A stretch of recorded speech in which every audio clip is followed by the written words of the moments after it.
glad you're here. Welcome to the 119th solo episode. This is your moment, your pause, your place to come back to yourself. I'm Esther Buerki, author of Living Without Fear and co-creator of the Amazon bestseller Inspire Journeys. Whatever brought you here, I'm honored to be with you. And if today's episode speaks to you or brings someone to mind, please pass it on. Let's keep spreading light. And if you want to stay close, subscribe to my newsletter or connect with me on YouTube. Your presence, your heart, your time, they mean the world to me. Thank you for being here. And today's episode is about something I think so many of us struggle with, especially in families, in relationships, in close emotional spaces. It's about what we do when we feel hurt or disappointed, when we overreact, say things we regret, and how we can come back to love, to connection, even after all that. I want to share a story with you, not to center myself, but because I believe you might find yourself somewhere in it. Maybe as a parent, a partner, or even as the child. Maybe you'll hear a reflection of your own journey. That's why I'm telling it. A few days ago, I had a moment with my younger son that really shook me. It was late at night. I had just come back from a 3-hour rehearsal, totally exhausted, and something he said, or rather how he said it, made me so upset. I overreacted.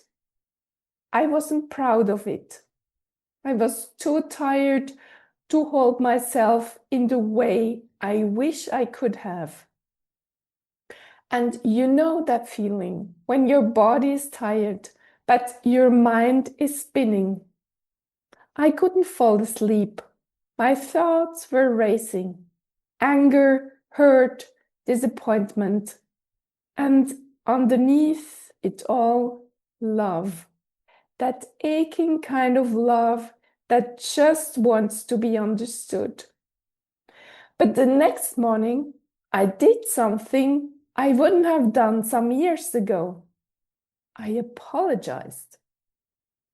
I told my son, I'm sorry for the way I reacted last night. I was too tired, but I'd love to talk with you this evening when you're home. He didn't say much, but I could feel he heard me. During the day, I did something else that felt new for me. I took the time to really go inward.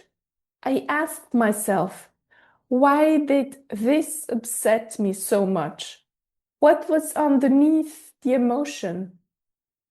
And slowly, gently, I found it. It wasn't about money, not really. It was about feeling taken for granted. I had supported him generously over the past months, allowing him to keep what he earned from his internship. But when he spoke about money the night before, it felt like he didn't see that. He had said, I don't care about money. And I had felt this wave inside me, this old feeling of being invisible, of not being appreciated. And that, I realized, came not just from this moment, but from something deeper, maybe even from my own childhood. So, when evening came, I was calm. Not because the problem was gone, but because I had found clarity. I was no longer just reacting. I was responding. I asked him if he had accepted my apology. He said no. Now, that might sound harsh, but in the moment, I didn't take it personally. Instead, I told him what I really wanted to say. This isn't about money. It's about your attitude. I explained to him what I had expected, not demands, just human respect. A conversation like, Mom, you've helped me so much this year. Would you be open to supporting me a bit longer? That's all I needed. A gesture of appreciation, a bit of awareness. And you know what? He heard me, not all at once, but slowly. Slowly, something shifted. I told him I understood his situation, that his small company couldn't pay him a full salary, but I also invited him to take action, to look for other options, to not give up on creating better possibilities for himself. And then something beautiful happened. He softened. He said he would look. He opened up. And in that moment, I saw him not as someone who had disappointed me, but as someone growing, learning, trying to find his way.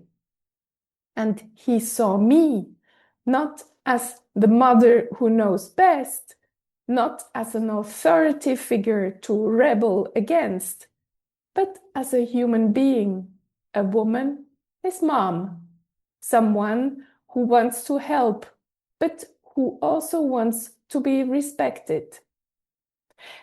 The shift was magical.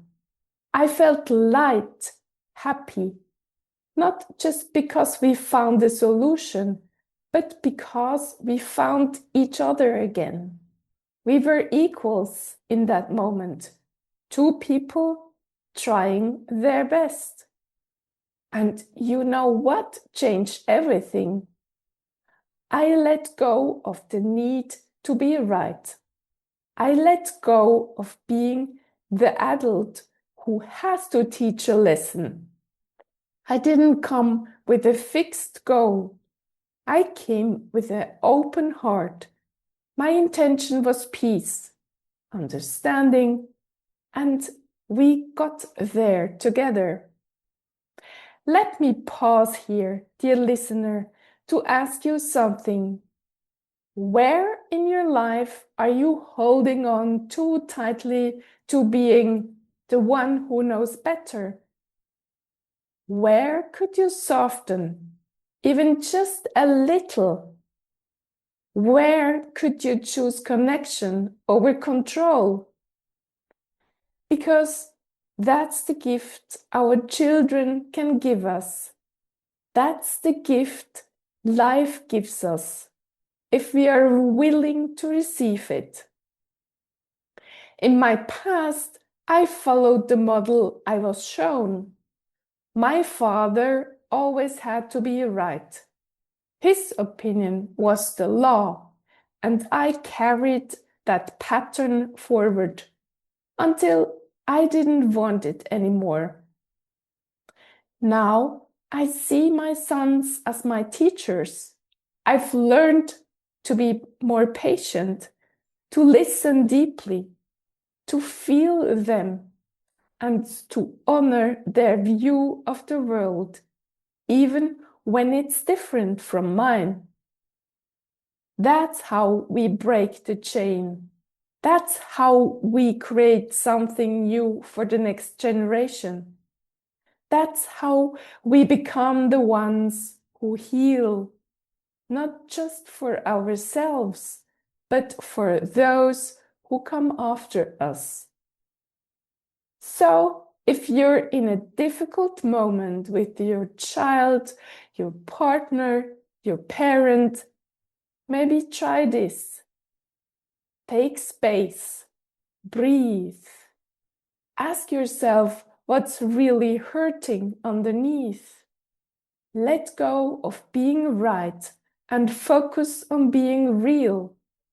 And then come back, not with anger, but with curiosity and calm. You don't need to have all the answers. You just need to be open. That's already so much.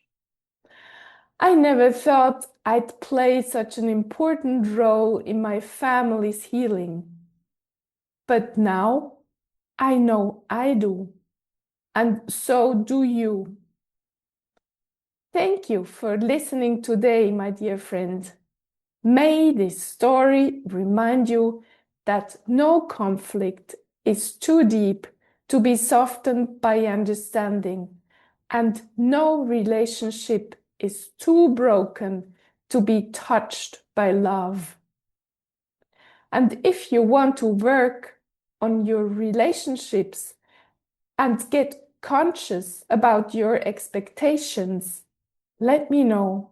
I'm grateful to guide you because I know myself it is important to have someone who has already done the work. Also, if this episode touched you, I'd love to hear from you. Share your thoughts on Instagram, YouTube, or per email. Thank you, dear listener, for spending your precious time with me.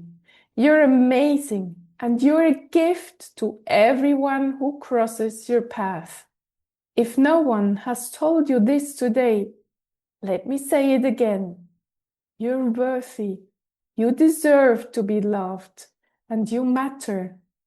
Have an amazing day, and I'll talk to you next week.